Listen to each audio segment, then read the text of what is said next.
हमारा नमस्कार। मैं नरेश कौशिक, चैनल पर आपका हार्दिक स्वागत एवं अभिनंदन। आज हम बीएड सेकेंड ईयर के सब्जेक्ट एनवायरमेंटल एजुकेशन पर्यावरणीय शिक्षा में प्रथम यूनिट का टॉपिक इकोलॉजी एंड इकोसिस्टम, पारिस्थितिकी और पारिस्थितिकी तंत्र के बारे में विस्तृत अध्ययन करेंगे। इस वीडियो के माध्यम से आप पारिस्थितिकी का अर्थ, उसकी प्रकृति, परिभाषा और पारिस्थितिकी विशेषताओं के बारे में जानेंगे। आइए हम शुरू करते हैं। What is ecology and ecosystem, पारिस्थितिकी एवं पारिस्थितिकी तंत्र का कॉन्सेप्ट क्या है, संप्रत्यय क्या है। प्राणियों, वनस्पतियों और हमारे आसपास के जो पर्यावरण है उसमें विभिन्न कारकों के मध्य परस्पर निर्भरता की प्राकृतिक श्रृंखलाएं विद्यमान हैं, जिनके कारण वे एक दूसरे के पूरक हैं और इन्हीं एक दूसरे के अस्तित्व को ये आपस में बनाए रखते हैं। आसपास के पर्यावरण की अनुकूलता व प्रतिकूलता प्राणियों एवं वनस्पतियों के विकास पर और विनाश पर, उसके डेवलपमेंट पर भी और उसके विनाश को भी निर्धारित करती है। यानी हम पर्यावरण के प्रति कितने अनुकूल हैं और कितने प्रतिकूल हैं, वह निर्धारित करता है, वह निर्भर करता है कि हम वनस्पतियों का एवं प्राणियों का हम विकास कर रहे हैं या फिर हम उनके विनाश की ओर उन्मुख हैं।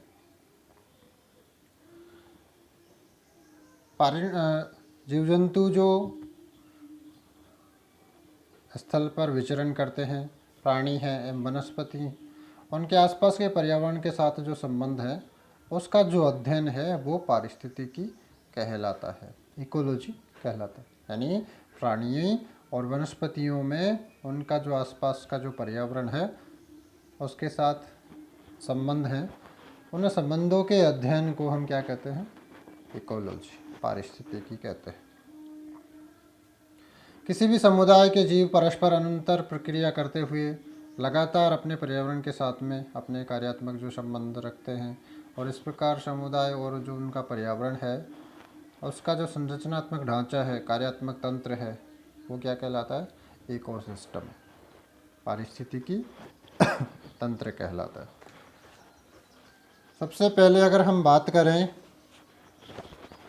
पारिस्थितिकी के अर्थ की, तो पारिस्थितिकी शब्द का सबसे पहले प्रयोग 1969 में हकेल नाम के पर्यावरणविद हुए हैं, उन्होंने परिभाषित किया है।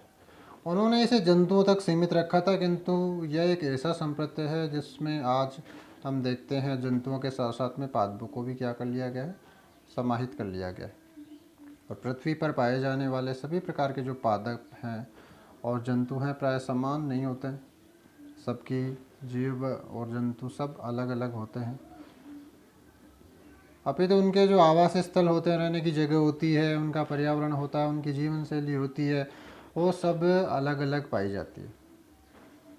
सबकी प्रजातियाँ अलग अलग होती हैं, सबका रहने का तरीका होता है, सबकी जीवन शैली अलग होती है। चाहे हम जीव जंतुओं की बात करते हैं, पशु की बात करते हैं, पक्षियों की बात करते हैं, सभी की जीवन शैली है वो क्या है, अलग अलग पाई जाती है।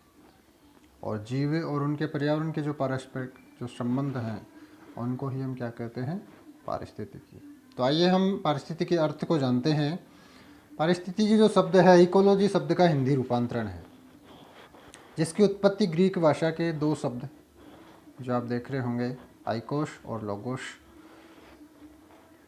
से मिलकर हुई है, जिसमें आइकोश का मतलब होता है आवास का स्थान, यानी हम जिस स्थान पर निवास कर रहे हैं वह ओइकोस कहलाता है। और लोगोस का मतलब है अध्ययन, अर्थात हम शाब्दिक अर्थ की बात करें तो पारिस्थितिकी का जो अर्थ है वह हुआ आसपास के वो आवास के स्थान का अध्ययन।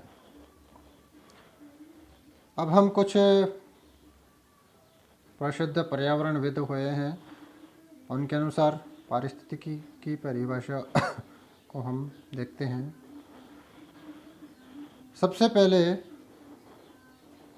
एनसाइक्लोपीडिया ऑफ एनवायरमेंटल साइंस के अनुसार पारिस्थितिकी मानव के अन्य प्राणियों तथा समस्त पर्यावरण के साथ संतुलन की एक आदर्श अवस्था है। यानी मनुष्य के साथ में जो अन्य प्राणी हैं उनकी और संपूर्ण जो पर्यावरण है हमारा, उसके साथ में जो सामंजस्य है, जो संतुलन है, उसकी अवस्था का नाम क्या है? पारिस्थितिकी है। एक प्रसिद्ध परिभाषा है एजी टोन्सले, उनके अनुसार पर्यावरण के जैविक एवं अजैविक तत्वों के संपूर्ण स्वरूपों का ही परिणाम क्या है? पारिस्थितिकी तंत्र। यानी पर्यावरण के जितने भी जैविक पदार्थ हैं, जीव जंतु हैं और अजैविक जो तत्व हैं, उन सबका संपूर्ण जो स्वरूप है उसका परिणाम ही क्या है? पारिस्थितिकी तंत्र है। इसी तरीके से सीजे क्रिप्स महोदय के अनुसार पारिस्थितिकी प्राणियों में प्रकृति के मध्य अंतर क्रिया का वैज्ञानिक अध्ययन है, जो प्राणियों के पर्याप्तता एवं वितरण विस्तार का निर्धारण करती है। यानी सीजे क्रिप्स महोदय कहते हैं कि पारिस्थितिकी प्राणियों के अंतर्गत और प्रकृति के मध्य जो अंतर क्रिया इनकी आपस में इंटरेक्शन है, उसका वैज्ञानिक अध्ययन है, जो प्राणियों के प्राप्तता और उसका वितरण विस्तार उसको निर्धारण करती है। इसी तरीके से जॉर्ज महोदय हैं, वो पारिस्थितिकी को इस प्रकार से परिभाषित करते हैं कि विशेष इकाई में गठित जो पर्यावरण के मूल तत्व हैं, किसी भी विशेष इकाई में पर्यावरण के जो मूल गठित तत्व हैं उनका संपूर्ण जीवों के मध्य जटिल घटनाएं हैं, आपस में जो समन्वय है वो क्या कहलाता है? पारिस्थितिकी कहलाता है। इसी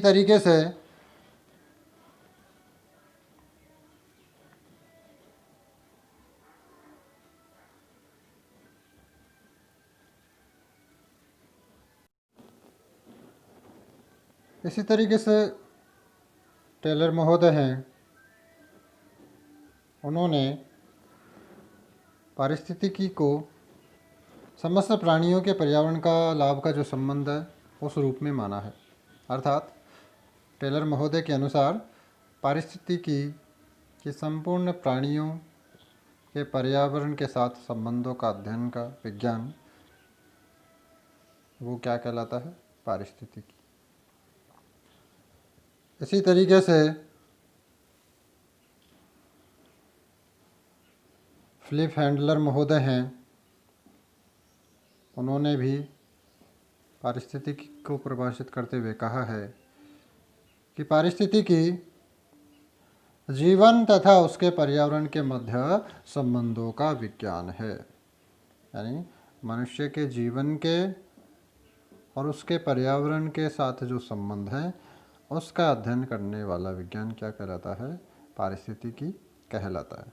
तो इस प्रकार से हम सारे रूप में कह सकते हैं कि पारिस्थितिकी प्राणी जगत, जीव जगत एवं वनस्पति जगत के मध्य और उसके पर्यावरण के साथ संबंधों का अध्ययन है।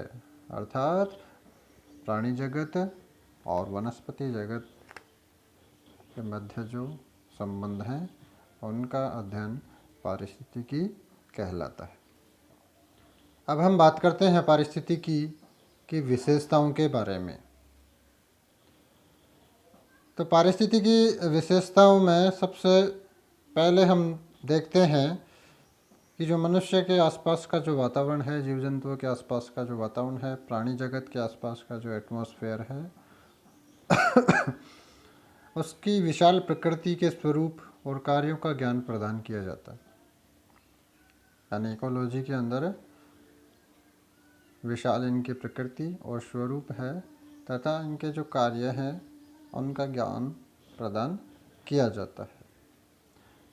दूसरा, पारिस्थितिकी में प्राणियों तथा उसके वातावरण में उनके जो आंतरिक संबंध हैं, उनकी निर्भरता है, उसका वैज्ञानिक अध्ययन किया जाता है। यानी मनुष्य जीव जगत का, उसके पर्यावरण में उनके जो आपसी आंतरिक संबंध हैं वह उनकी आपसी आंतरिक निर्भरता है। मनुष्य पेड़ पौधों पर किस प्रकार निर्भर है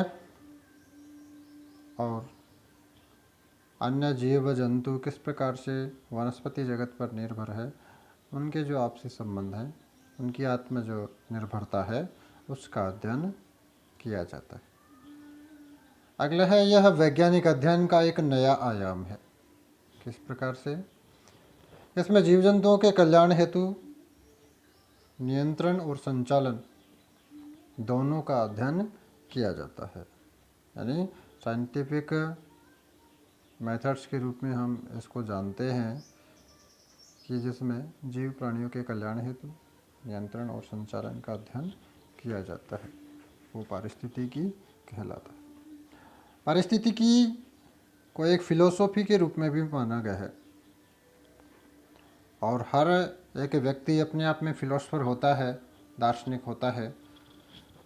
इसी प्रकार से हम यूँ देखें कि पारिस्थितिकी एक प्रकार से दार्शनिक विचारधारा भी है, जिसमें संपूर्ण विश्व जीवन का अर्थापन है प्राकृतिक क्रियाओं के रूप में किया जाता है।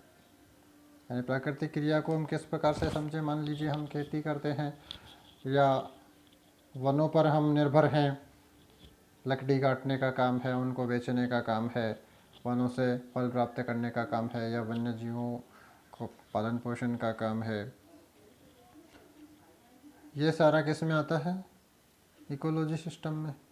और इस विश्व जीवन का जो इकोनॉमिक फैक्टर है, आर्थिक जीवन है, जो पूर्ण रूप से पर्यावरण पर, वन्य जीवों पर, वनस्पति पर निर्भर करता है, उन क्रियाओं के रूप में इसको जाना जाता है। और अंत में हम पारिस्थितिकी की विशेषता को जानें तो सारे रूप में हम कह सकते हैं कि पारिस्थितिकी में प्राणियों तथा उसके वातावरण के जो संबंध हैं, उनका वैज्ञानिक अध्ययन पारिस्थितिकी के अंतर्गत किया जाता है। यानी पारिस्थितिकी के अंतर्गत जो प्राणी हैं और उनके जो वातावरण हैं, उसका आपसी जो संबंध है, उसका वैज्ञानिक अध्ययन पारिस्थितिकी के अंतर्गत किया जाता है। अब हम इस रूप में भी कह सकते हैं कि पारिस्थितिकी वह विज्ञान है जिसमें संपूर्ण प्राणियों तथा उसके संपूर्ण वातावरण के संबंधों का अध्ययन किया जाता है। या हम ये भी कह सकते हैं कि पारिस्थितिकी प्रणाली का वह विज्ञान है जिसमें पारिस्थितिकी प्रणाली पारिस्थितिकी की ही इकाई होती है। यानी जो इकोसिस्टम है वो इकोलॉजी का ही पार्ट होता है। इस प्रकार से इस वीडियो में हमने इकोलॉजी क्या होती है, इकोलॉजी का मीनिंग क्या होता है, इकोलॉजी की परिभाषा डेफिनेशन क्या है और इकोलॉजी की विशेषताएं हैं, करैक्टरिस्टिक्स ऑफ इकोलॉजी के बारे में हमने विस्तृत अध्ययन किया। आशा है आपको ये वीडियो पसंद आया होगा। नए वीडियो के अंतर्गत हम इकोसिस्टम के बारे में विस्तृत अध्ययन करेंगे। तब तक के लिए धन्यवाद। Thank you.